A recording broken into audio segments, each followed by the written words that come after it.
The two doctors stood side by side in the tiny room, facing the locked door on the other side of the one they had just entered through. The elder of the two quietly flipped through a number of pages in a leather-bound journal, while the younger anxiously adjusted and readjusted and made sure not to lock his knees. The light here seemed brighter, the younger might have noticed, the air thick with something foreboding had his mind not been racing through the millions of scenarios that might await him on the other side of the door.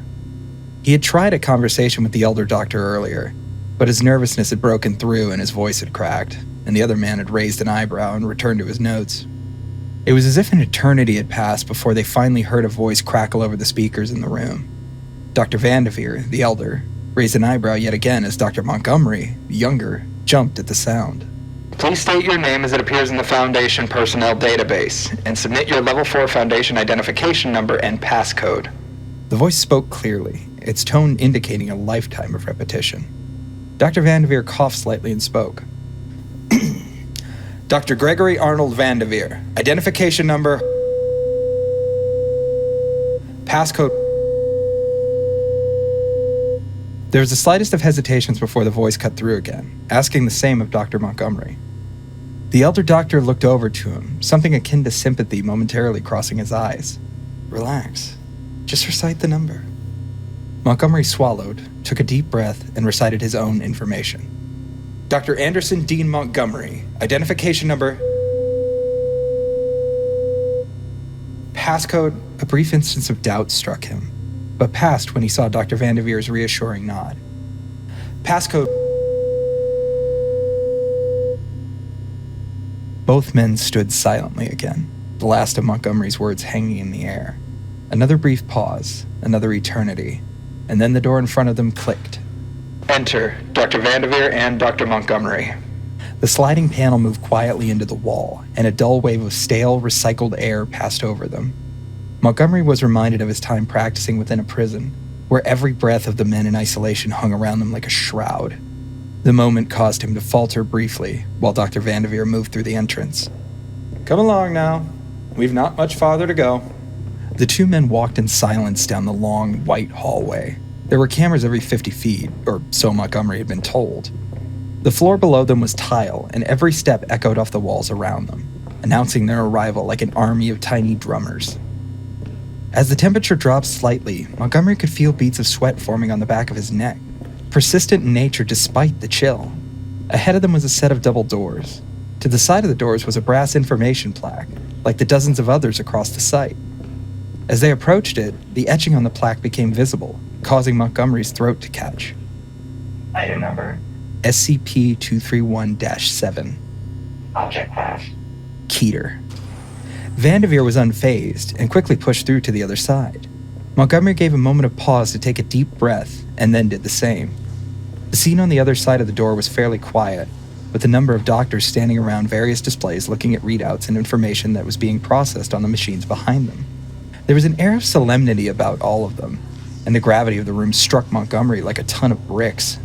A clock on the wall read 1945 in bright red numerals, and another to the side was counting down to 0. A tall man in a white jacket noticed the two men and strode quickly across the room to greet them. He shook Vanderveer's hand first and exchanged some hushed words, then turned to Montgomery to do the same. Good evening, Dr. Montgomery. Oliver Targus, a pleasure to meet you. Montgomery met the handshake. The same. Dr. Targus walked him over to a series of consoles displaying medical information and vital statistics. Dr. Montgomery, this is your workstation. I'll give you an opportunity to check out the sensors in a little bit and see if you want to make any adjustments. He pointed over towards a side screen, which showed a video feed of an empty white room. This is the video display for the procedure room. We don't keep staff members in the room during the procedure, so this will be your eyes and ears throughout. That look all right? Montgomery nodded. He peered at the screens, observed the information about heart rate and EEG readouts, and for a moment felt comfortable. This was his element, his wheelhouse. But then his eyes flicked to a screen containing a live ultrasound feed, and his own heart rate began to accelerate. He turned quickly to avoid letting his nerves show. This looks fine. What else am I going to be required to do? Dr. Targus smiled briefly, and then led him over to a large observation window. The window sat above a white room, the same room from the video feed, he imagined. A single door was on the side of the room to his right. He looked across the way and saw other doctors and researchers standing on the other side of the command room looking in the observation window on their side. Montgomery wondered what they were all here to do. he decided it probably wasn't worth thinking about. Here in a few minutes, we're going to begin the procedure. Once it gets started, it progresses pretty quickly, so you'll have to keep your wits about you with those monitors. If you notice anything out of the ordinary, report it to Dr. Brunel over there. He pointed across the room to a female doctor with shoulder-length blonde hair, who herself was going over a packet of notes with another short male doctor. She's in charge of medical stability, and she'll be just outside the observation room during the procedure. You'll be able to page her at your station, and she'll be your primary contact for other tasks on this assignment. Montgomery looked up for a moment and noticed Dr. Targus staring at him. I understand your anxiety, Dean. We were all like you at one point. But understand the importance of our task and perform your job with the excellence that brought you here. Everything will be fine. Montgomery nodded and swallowed. Thank you, Doctor. Just reassignment nerves, you know? He tried to get a weak smile out, but felt it falter on his lips. Just then, a tone buzzed through the command room, followed by the same calm voice from the entrance hall. Warning, Procedure 110 Montauk will begin in 5 minutes. All personnel, please report to your stations. Targus patted Montgomery on the back. I think you'll find this assignment isn't so bad.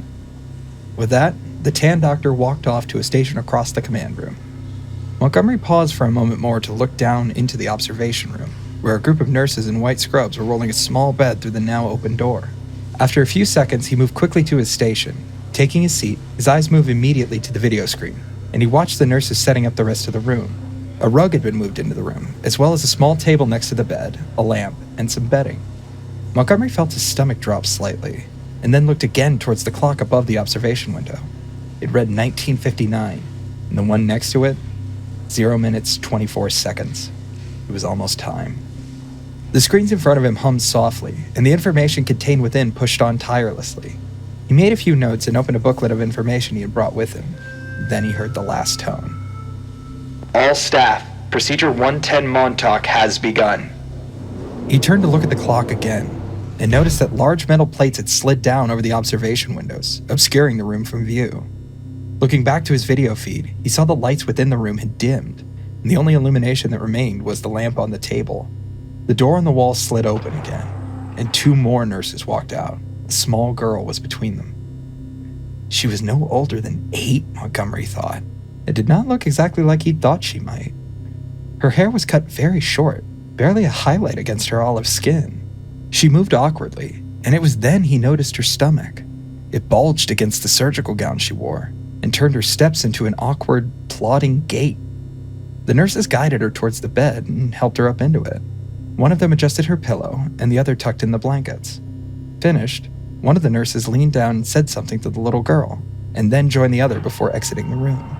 Montgomery thought this peculiar, and wondered if anybody else in the room had noticed. He looked up as another voice crackled across the intercom.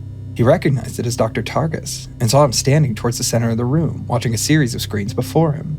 SCP-231-7 is in place. Is the D-Class personnel ready? There was a silence, and then, Okay, open the door. Release the subject. turning back to his feet, Montgomery watched as a dark-skinned man in a Foundation gray jumpsuit walked slowly through the open doorway. As the door slid shut behind him, the man turned slightly, and Montgomery saw that he had something in his hand. He squinted, trying to get a better look at what it was, but it was obscured when the man turned back towards the little girl in the bed. With every step he took toward the center of the observation room, the hairs on the back of Montgomery's neck grew ever higher, and he could feel his blood pounding through his ears, screaming against them for release. D55318, you may begin. Montgomery could not look away. His eyes would not allow it, although his mind clawed desperately towards something, anything else. The D-Class moved next to the bedside, and the small girl with the swollen belly looked up at him, naive to her impending fate, and smiled. Montgomery choked back a cry, but stopped suddenly when he saw the D-Class move a stool that had been hidden behind the little table up to the bedside. The man sat down, and through the mics within the observation room, he heard the man speak.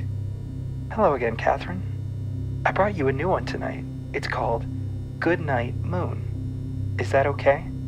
The little girl nodded vigorously and clutched a stuffed rabbit up next to her. The D-Class opened the book he had been holding and began to read. Montgomery could not move. He could not breathe. His eyes darted wildly around the room, trying to find another person as incredulous as he. He found none, as no one else had turned from their monitors at all. Everybody else in the room was going about their business as usual. making notes, speaking softly into their headsets. Even Dr. Tarkus had not budged. And if anything, Montgomery thought he might have looked bored. He turned back towards his displays and tried to make notes on the variations in her pulse, blood pressure, skin temperature, but he couldn't pull his eyes away from the video feed. The D-Class continued to read through the book, bringing his voice up only slightly to emphasize certain passages. This continued on for 10 minutes, though to Montgomery it may as well have been a lifetime. He listened to every word, his mind racing.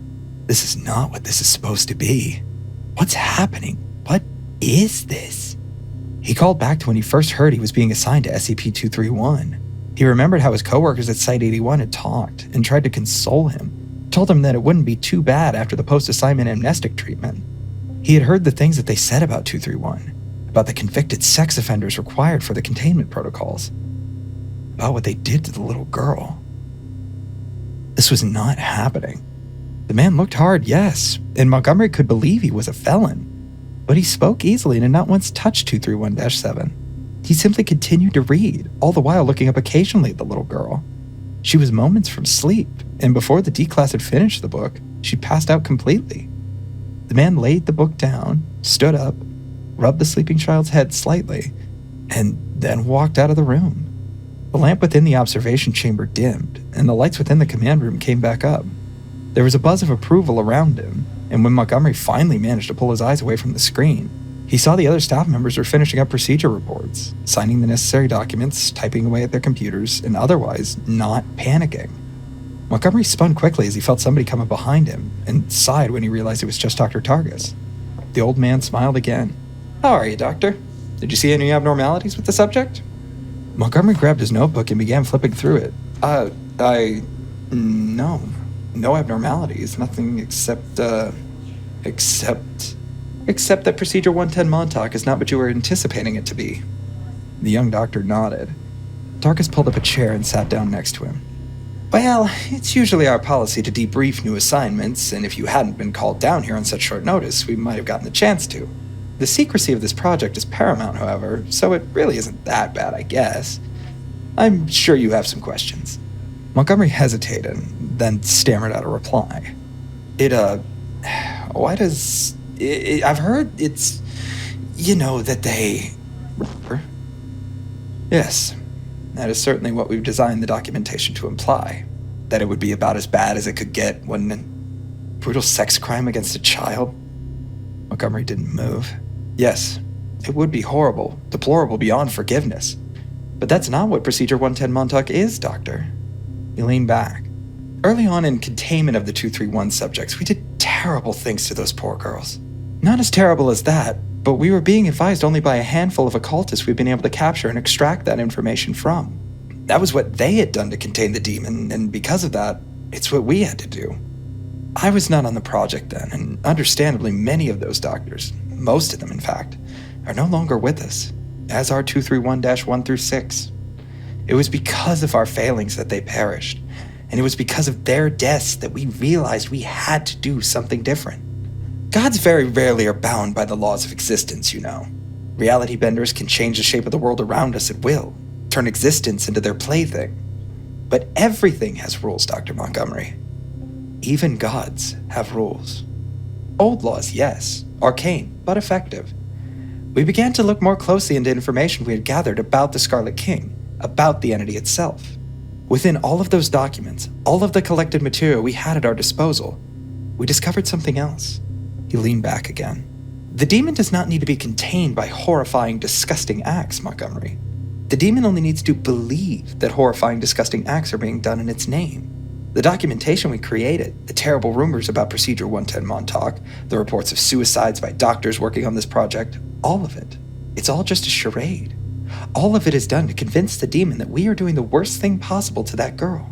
These procedures, this campaign of fear, has allowed us to sow dread into the hearts of Foundation personnel, and this dread satisfies the monster. As long as so many people believe we are doing terrible things, the monster will continue to believe it as well. There is power in symbols, Doctor. The old gods know this, and the old gods are bound by it. The Scarlet King does not have eyes to see brutality, does not have ears to hear screams, and does not have a nose to smell blood. But the Scarlet King can sense fear, and we have given it fear.